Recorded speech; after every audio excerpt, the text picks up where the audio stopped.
નમસ્કાર મિત્રો, આજે આપણે વાત કરીશું વેણુ વાદન લીલા સંપૂર્ણ કથા.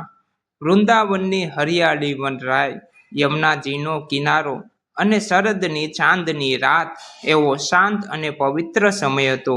એ સમયે કૃષ્ણ પોતાના અધ્ધર પર બાંસરી મૂકે છે અને શરૂ થાય છે દિવ્ય સ્વર. બાંસરીનો મધુર નાદ સાંભળતા જ ગાયોએ ચારો ખાવાનું બંધ કરી દીધું. યમુનાજીનું જળ સ્થિર થઈ ગયું, પવન ધીમો થઈ ગયો, પક્ષીઓ નિશબ્દ બની ગયા.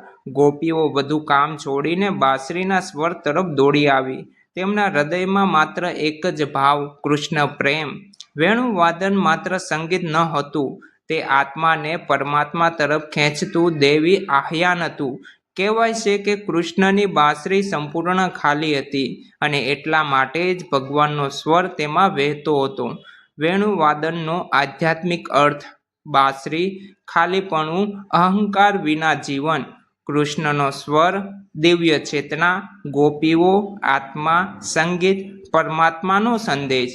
જે હૃદય અહંકારથી ખાલી થાય છે તેમાં ભગવાનનો સ્વર ગુંજે છે.